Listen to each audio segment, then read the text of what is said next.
Hi, welcome to Africa in Perspective. I'm Nelda. In today's video, we're going to be looking at the wealthiest leaders on the African continent. The reason I'm doing this video and the reason you should be watching it is it's important to understand the dynamics between politics and economics. And it's because usually when you're taught about leadership, like in school, you're told leaders need to have integrity, they're supposed to be accountable, they're supposed to put their people before them. And oftentimes when people talk about the African continent, the very first thing people will say is that Africa is poor. And to me, I'm just like, okay, if Africa is poor, shouldn't we be seeing some indication that our leaders are also poor? You know, maybe I'm crazy, maybe I'm not, but we're going to be looking at the leaders on the continent who have the most money. And then we're going to be comparing their net worth to the GDP per capita in the country. Now, I know that doesn't seem sensible, but what I'm trying to just say is the average person in this country, because that's what GDP per capita typically means, it's just you take the gross domestic product, which is the total revenue a country makes in a year, and then you divide it by the number of people, and then you find out what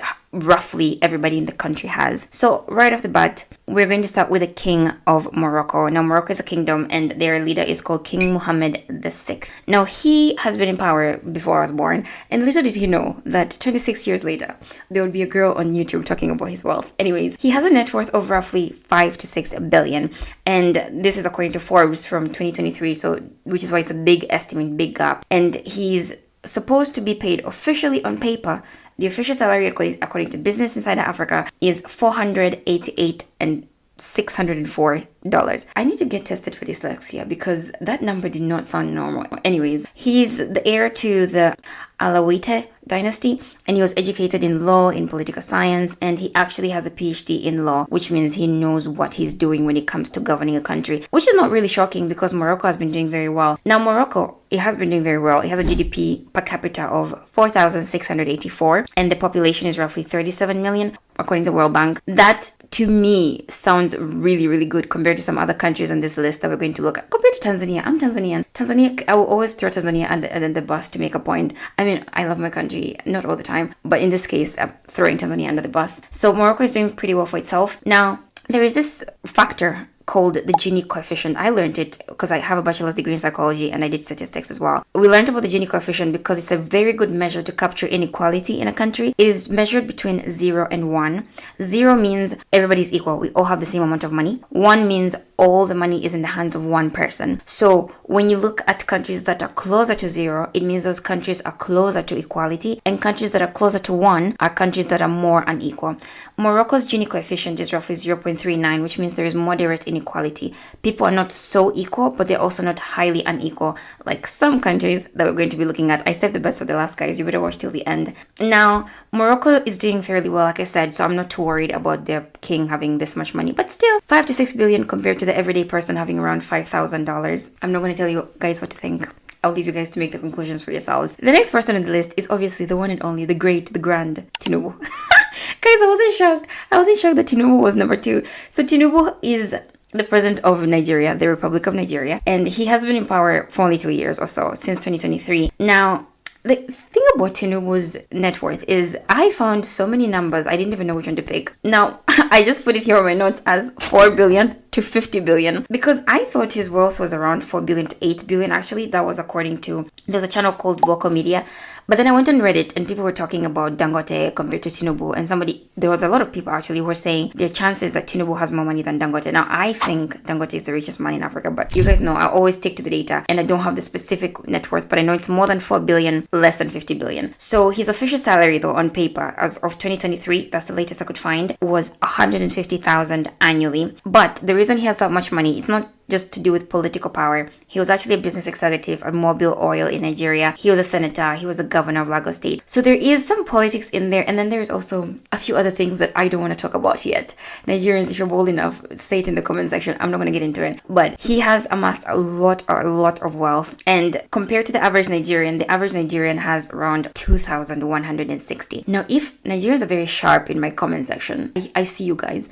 The thing is, if you feel like you have a net worth of more than, not a net worth, but you have more than 2,000 in your household income, you're among the wealthy people. Because this is the thing, Nigeria has a Gini coefficient of around 0.35, which means you're also moderately unequal in your country, which means power and wealth is concentrated. Gini measures only wealth, but wealth is power. It's concentrated in the hands of a few people. So if you are like 2,000, that doesn't sound right. You're among the rich people, because there are people in your country who are really, really, really struggling. Now, Nigeria is doing fairly well for itself. Again, they are very much involved in oil. Their economy is highly, highly driven by oil exports, but still roughly 33% of the country is facing immense, immense poverty, and they have a lot of infrastructure challenges. Speaking of which, tell me why I was on Instagram and I saw a post that Nigeria officially put in a bid for F1. And now you guys know I'm a big Formula One fan, but Nigeria, I love the boldness. I love the boldness. To be fair, yeah, I think it would be really, really funny if Nigeria wins this bid, because I think the bid is Morocco, Nigeria, and South Africa. Chances are it's probably going to be South Africa, but I would be so gagged if Nigeria won that bid, because I would love to see like a Formula One race in Abuja or something.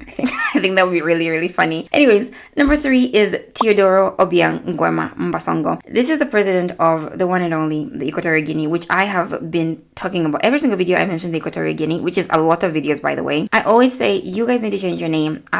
Equatorial Guinea is such a mouthful, and Equatorial Guinea, like, what is going on there? Because it's Equatorial Guinea, there's Guinea-Bissau, and there's Guinea. One of you guys needs to change. I think Guinea should keep the name, because they don't need a qualifier on their name. And then Equatorial Guinea and Guinea-Bissau, you'll need to figure it out. Anyways, he has been in power since my mom was a baby. He has been in power since 1979, and he has a net worth of roughly 600 million. 600 million! His salary on paper is 152,680.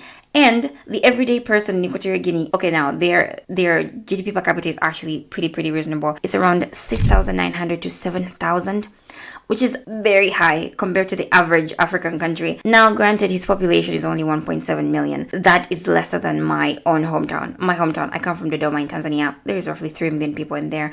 So it's a tiny country, but we're not going to take away from their success. They're doing pretty well, but there's a lot of corruption. I was reading a lot about this, and his son, who has a similar name, Teodoro Nguema Obiang Nguema, has a net worth of 220 million. The president has 600 million.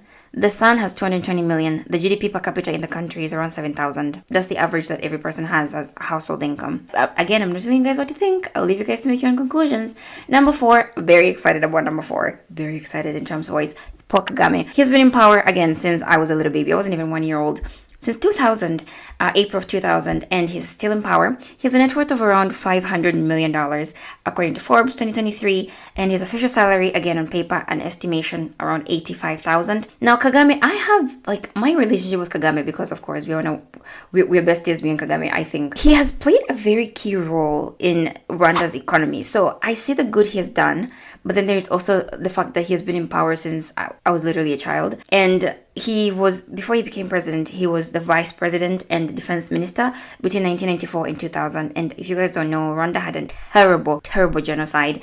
And I think this is very controversial to say, but even though Kagame has been in power for such a long time, I think that has actually helped Rwanda to have that stability of one leader. He has his weaknesses. Of course, he had a beef with AU because of monitoring journalists, and we're not going to get into that today, but there's a lot of corruption as well going on. People said there's a lot of nepotism, and I forgot the name. Is it cryonism? When you hire your friends, there is that as well. A lot of confusion to do with that. But the thing is, I think Kagame has done pretty well for Rwanda, but then he has his weaknesses as well. Now, the GDP per capita for Rwanda is 1,031, which is, for a country whose president has $500 million in net worth, no. And the population of Rwanda is not even that much. It's only around 14 million. So I think definitely that could be better. And the Gini coefficient, which is the wealth gap again, is roughly 0.43, which is high inequality. Compared to other countries, like the highest country, which is also on this list, and it's the next one in the list, with the Gini coefficient of around 0.67, Rwanda having 0.43 is actually a lot. And again, they're growing very fast. Their GDP growth rate is around 7% annually, which is absolutely fantastic. But that doesn't take away from the inequality that you're noticing between the leader of the country and the everyday person. And the last, but definitely not the least, the country with the most inequality in the world also has one of the richest presidents on the continent. And take a wild guess before I say it. I'm going to give you guys some time. I'm actually waiting. I want to give you guys some time to take a wild guess. The most unequal country on the continent. But it's wealthiest in terms of resources, actually. Some people say it's the DRC that is the wealthiest, but I think this country is actually the wealthiest in terms of resources.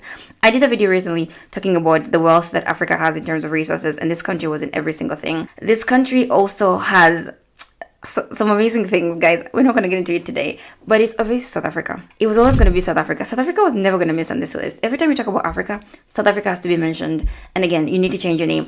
Now, I did find out in one of the videos that because the two names that were being considered were Azania. Azania is not an option because it's too much like Tanzania. I will veto that. I don't know how, but I will veto if you guys go for Azania. And Mzansi, apparently Mzansi means south. Anyways, South Africa is led by the one and only Cyril Ramaphosa. Now, I pronounced it as Ramaphosa, but when I was watching the videos about him just to prepare for this episode, people say Ramaphosa. Can you guys correct me? Just tell me how to pronounce his name. His full name is actually Matamela Cyril Ramaphosa. I like Matamela. I think it's such a cool name. He has been in power since 2018 and his net worth is roughly 450 million. His official salary on paper is $223,500, so $223,500. Now, he was a businessman before. He played a key role. Again, we're not going to take away from the fact that he was a key anti-apartheid activist. And if you don't know, apartheid was immense segregation in South Africa. I can do a separate video about it, just looking into the history of apartheid. Blacks were being treated like dirt. They weren't allowed to go to places. We were being treated like dirt. I mean, I'm not South African, but we kind of are in this together, guys, aren't we? The GDP per capita in South Africa is around 6,700, which is actually pretty decent. The only issue is, and this is why I kept South Africa as the last one here. It's in order, yes, but also I wanted to finish with South Africa. South Africa is the most unequal country in the world, like I was saying. There was a time it was recorded to be 0.67. The last update that I found here was 0.63, which, and let me break it down for you because I actually have it in my notes here. South Africa has a population of roughly 64 million people, yeah? The top 0.1% of that, which means you're looking at around, my math is not mathing right now, but let me see, 64,000 people in South Africa own roughly 30% of the income of the country. I want us to just sit and marinate in that information. 64,000 people, there is 64 million people, but 0.1% own a third of the wealth, roughly a third. If you are like, okay, maybe that is a little bit too much, who cares about 0.1? Let's look at 1%. The top 1%, you're not going to believe this. Take a wild guess. The top 1% in South Africa own half of the wealth in the country. And I'm being generous because it's actually 55%. Top 1% owns 55% of the income in the country. Do you guys see, when we talk about South Africa being one of the richest countries in Africa, the everyday South African doesn't feel it because the majority of that wealth is concentrated to a very small group of people. And if you're like, okay, who cares about 1%? Let's go to 10%. The top 10% own 80%. Guys, I don't believe it as well. 80% to the top 10%. People are struggling. And this is why I'm doing this video as well. It's not like I don't have a beef with these presidents. As a matter of fact, if any of you guys are watching this, Ramaphosa, hi, I still want to visit South Africa. Please don't ban me. But my issue is, I was told, like I said in the opening of the video, I was told the leader's supposed to put the people first. You're supposed to care for your people. And I think this is the issue for me, is that I think our leaders are detached from the everyday person. And someday I'm going to be president of Tanzania as far as I'm concerned. And my goal is to never forget the kind of life I lived growing up, because I don't ever want to be disconnected from that reality that I faced that made me so passionate about politics. And I think what happens as you go up the political hierarchy is that you start to forget what the everyday person lives like. You start to forget that when you don't have electricity, it's an issue, because in the state house, you always have electricity. You start to forget that when planes are falling out of the sky and people are crashing here and there, you start to forget that because you have a special plane which has extra security, regular maintenance, all of these things. And I think this is my pain with all of this, is that we have leaders who are absolutely wealthy. They have accumulated a lot of wealth for themselves. Sure, I wouldn't have an issue with that. But then we're looking at the everyday people and you're like, oh my gosh, what is actually going on here? So that is all for the video today. I know I'm ending it on a very rapid note, but I just wanted to cover that. It's useful information. Special shout out to a few of the presidents who actually did not make it on my list. I actually had a list of all 10. Kenyans, I know you're panicking in the comment section. William Ruto was actually number 6. He just made the cut. And then right after that, Ghana. You guys are everywhere. Nana Akufo-Addo is number 7. And then Paul Biya from the one and only Cameroon. He has been in power since God knows when, 1982. Wow.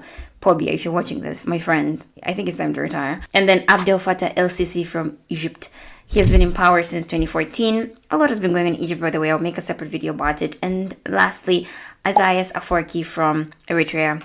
Big authoritarian, been in power since 1993. it needs to go out. Anyways, thank you guys so much for watching. Let me know what you liked about the video, what you didn't like, and of course, your feedback is very much appreciated. Don't forget to like, to share, to subscribe, to comment, to do all of that stuff, alright? Thank you so much for watching, and you'll see me in the next video. Bye!